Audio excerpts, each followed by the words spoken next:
16-17 साल की थी, तो वहाँ पे मैं अपने हस्बैंड के यहाँ पे ना काम करती थी। जो मेरे ऑनर थे ना वो मेरे हस्बैंड ही है, सुमित। मुझे अकेला देख वहाँ पे मुझे पकड़ के वहाँ पे उन्होंने ज़बरदस्ती मेरे साथ रेप कर लिया था मैम। वो उस टाइम पे भी मुझे बहुत मारते थे कि अगर तूने किसी को बताया, ये मुझे प्यार का झांसा देने लगे कि मैं तुझसे बहुत प्यार करता हूँ, मैं तुझसे शादी भी करूँगा।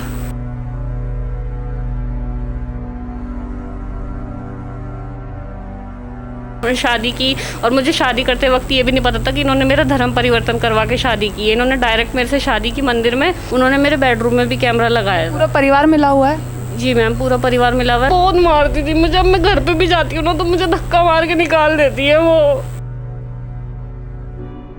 धर्म मेरे लिए दोनों ही बराबर है। मैंने धर्म देख के शादी नहीं की थी मैम, लेकिन ये लोग, इन लोगों के नज़रिए में मेरा धर्म कटवी है, मुसल्टी है, उसका अपमान करके और मुझे प्रताड़ित करते हैं मैम। बहुत ज़्यादा मारते हैं मुझे। मैं इधर उधर भटकती रहती हूँ, कभी पार्क में बैठी रहती हूँ दिन भर, रात में हॉस्पिटल में घर का ठिकाना नहीं है? नहीं मैम, मेरा कोई ठिकाना नहीं है। मेरे धर्म के लोग हैं मुस्लिम, वो यूँ कहते हैं कि इसके साथ सही हुआ, इसके साथ ऐसा ही होना चाहिए था। मैं कोई जानबूझकर तो नहीं गई ना दूसरे धर्म में। सबसे मदद मांगना चाहती हूँ, जो भी लोग हैं, प्रशासन है, सब है, जो मैं बस मेरी हेल्प कर दो। नमस्कार, मैं हूँ तनीषा और आप देख रहे हैं दिल्ली अप टू डेट। पीड़ित का ना कोई धर्म होता है ना कोई जाति। आज मैं जिस मामले से आपको रूबरू करवाने जा रही हूँ उसको सुनकर आप भी हैरान हो जाएंगे। दरअसल एक मुस्लिम महिला की शादी, ज़बरदस्ती शादी करवाई जाती है एक हिंदू व्यक्ति के साथ। उसके बाद उनका धर्म परिवर्तन करवाया जाता है, यानी कि आसमा से उनको सोनिया बना दिया जाता है। और अगर यही चीज़ किसी हिंदू महिला के साथ की जाती तो इसको लव जिहाद का एंगल दे दिया जाता।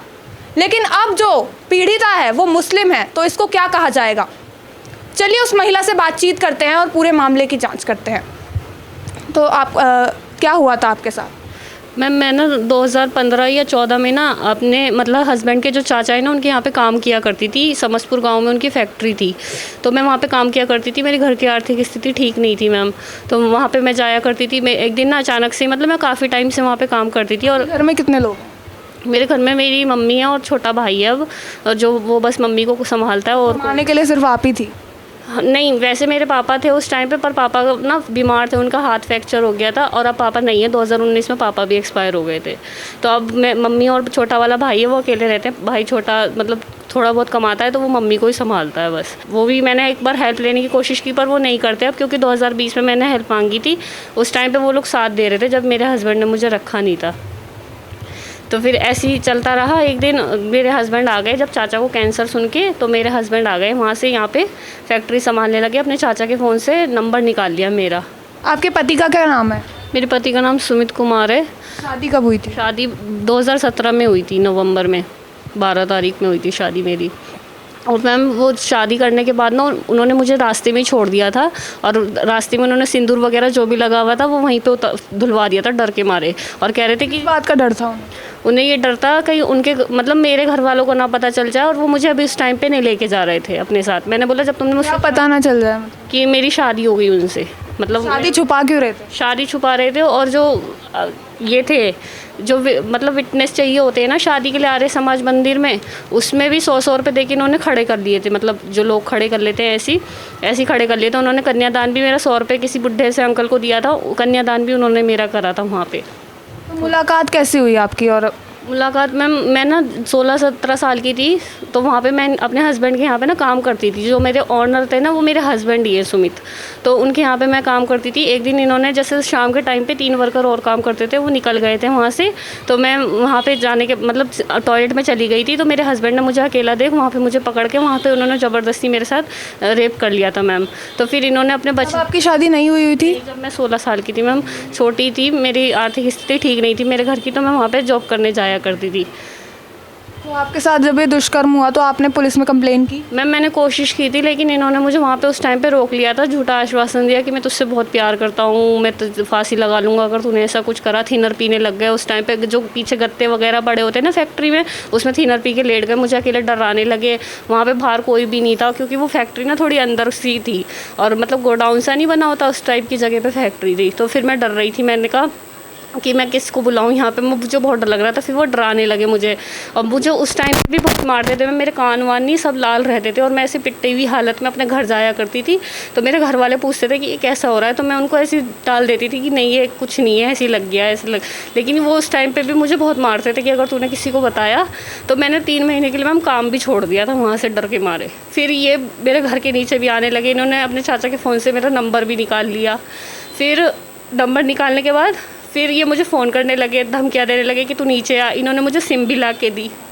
मेरे पास फ़ोन था सिर्फ, मैंने कहा मैं अपने नंबर से नहीं कर सकती क्योंकि मेरे घर पे पता चल जाएगा और मैं फिर पिटूंगी। मेरे पापा थे उस टाइम पे, और हम पापा बीमार रहते थे मेरे। तो मैंने कहा मैं नहीं आ सकती।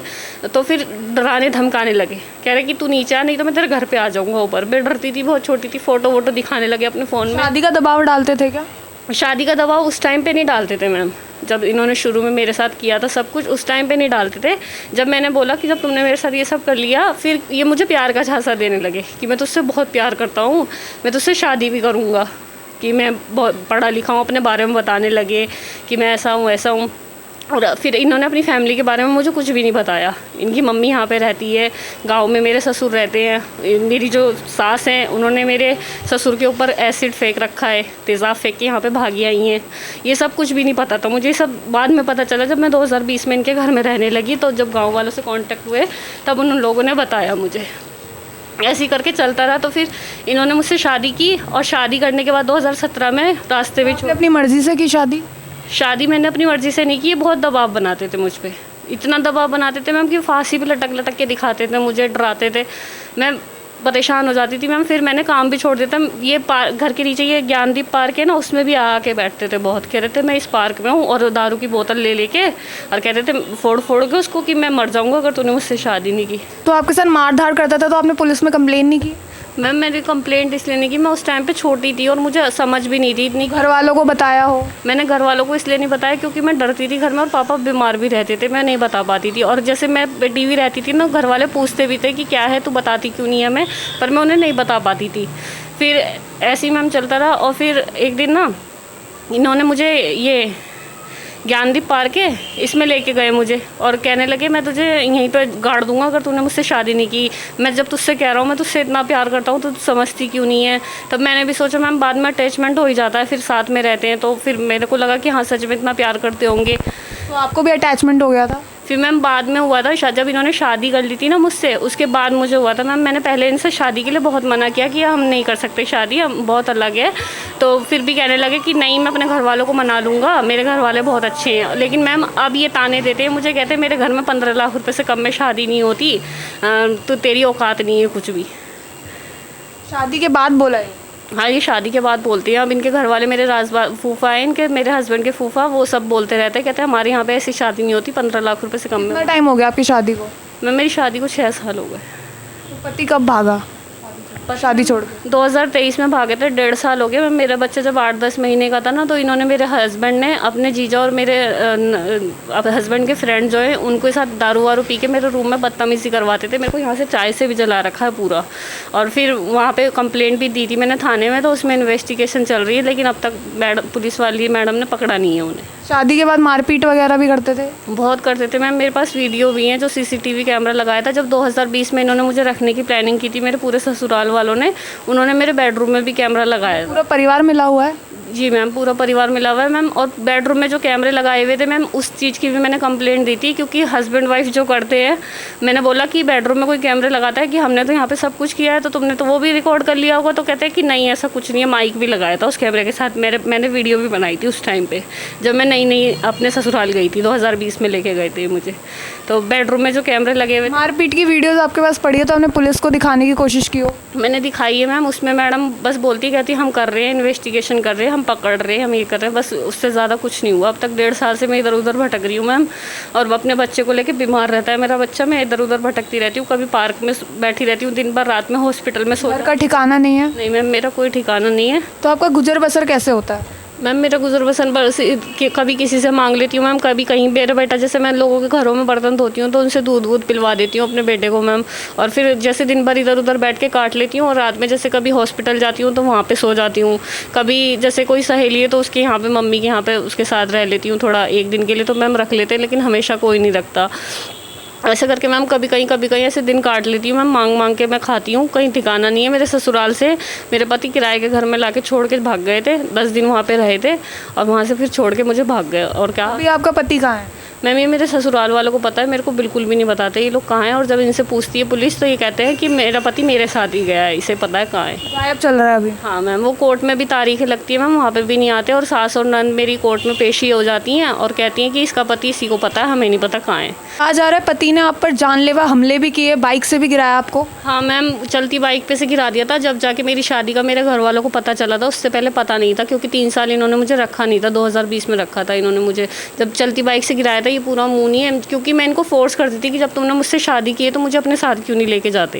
इस वजह से गिराया? इस वजह से इन्होंने मुझे चलती बाइक पे से गिरा दिया था, क्योंकि घर वाले मुझे एक्सेप्ट नहीं कर रहे थे इनके, और ये भी नहीं करते थे। आपके घर वाले भी फिर मदद नहीं कर रहे? मेरे घर वाले मैम नहीं करते बिल्कुल भी मदद, क्योंकि वो पहले कर रहे थे। उन्होंने बोला कि अब चली गई तो कोई बात नहीं, अब तू चली जा, इनके साथ अगर खुश रहेगी तो खुश रहे, तो हम नहीं आएंगे बीच में। तो दोनों फैमिली में से किसी ने मदद नहीं? मेरे घर में, मेरी फैमिली में है भी नहीं वैसे कोई मदद के लिए। मेरी सिर्फ मम्मी है, पापा नहीं है, और छोटा भाई है मैम, और कोई भी नहीं है, क्योंकि सबकी शादी हो गई है और कोई नहीं है मेरे घर में जो मदद हो मैम। और मेरी मम्मी भी जो है ना वो बहुत ज़्यादा गरीब है, ऐसा मतलब हेल्प नहीं कर सकती। और जो मेरे ससुराल वाले हैं वो पैसे वाले हैं, तो वो पैसों की धमकी देते हैं कि तुझे जो बिगाड़ना है हमारा बिगाड़ ले, हम कुछ नहीं करेंगे, मतलब हम तेरे को अपने साथ नहीं रखेंगे, तुझसे जो होता है वो तू कर ले।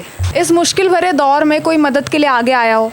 मैम अब तक कोई भी नहीं आया आगे मैम। जहाँ मैं दीदी वीदी के घर में काम वाम करती हूँ वहाँ पे वो लोग हेल्प कर देते हैं, उनके थ्रू ही मैंने आपको बुलाया है। उन्होंने ही बताया था आपके चैनल के बारे में, तो उन्होंने, उनके दीदी के घर पे अभी मैं बैठी हुई हूँ, वही लोग मेरी हेल्प करते हैं। आसपास के लोग थोड़ी बहुत हेल्प कर देते हैं मैम, उससे ज़्यादा कहीं से कोई हेल्प नहीं मिली। मेरे ससुराल वाले बिल्कुल भी नहीं आते मेरे आगे, मतलब ना बच्चे को पूछते ना मुझे पूछते, हम लोग ऐसे इधर उधर भटकते हैं। मैं गाँव भी जाके रह के आ चुकी हूँ, पर मेरे हस्बैंड वहाँ पर भी नहीं आए। मैं ऐसी भटकती फिर रहती हूँ मैम। और मेरे को मतलब मेरी जो चाची सास है वहाँ पर भी बस से गला घोटने की कोशिश की थी उन्होंने भी, और मुसल्टी कटवी, मेरी नंद वगैरह, ये सब मेरे धर्म का अपमान करते रहते हैं मैम। अगर मैंने शादी की है, मैंने कोई धर्म से नफरत नहीं किया है, मैं धर्म मेरे लिए दोनों ही बराबर है, मैंने धर्म देख के शादी नहीं की थी मैम।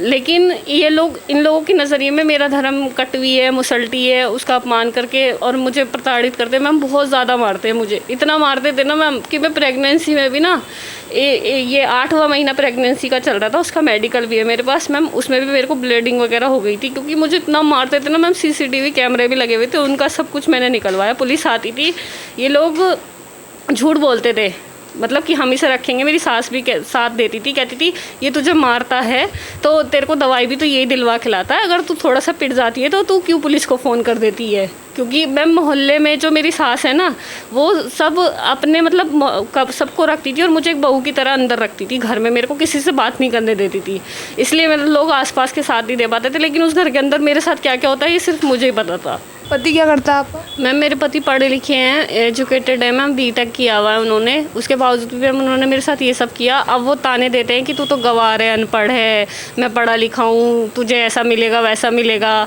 मैं नहीं रख सकता तुझे। और मुसल्टी कटवी तो इनका चलता ही रहता है, जैसे मुझे मारते थे तो कटवी मैम, मेरी तो कोई गलती नहीं थी ना, धर्म तो इन्हें देखना चाहिए था ना। शादी से पहले भी तो मैं मुसलमान ही थी ना, नाम तो मेरा आसमा ही था ना। इन्होंने शादी की और मुझे शादी करते वक्त ये भी नहीं पता था कि इन्होंने मेरा धर्म परिवर्तन करवा के शादी की है। इन्होंने डायरेक्ट मेरे से शादी की, मंदिर में ले जाके, कोर्ट मैरिज भी हुई थी मैम, लेकिन उसके कागज़ नहीं है। इन्होंने वकील द्वारा भी शादी की है, वकील भी था वहाँ पे मौजूद, बस वकील और मेरे हस्बैंड यही थे, मेरे उससे पहले कोई वो नहीं था मैम। मैं ना इधर उधर रहती हूँ और फिर मेरे को लोग ना गंदी नज़रों से भी देखते हैं। मेरी तो कोई गलती नहीं थी ना मैम, ना इस बच्चे की कोई गलती थी। वो जो पैदा किया उन्होंने 8 महीने छोड़ के भाग गए।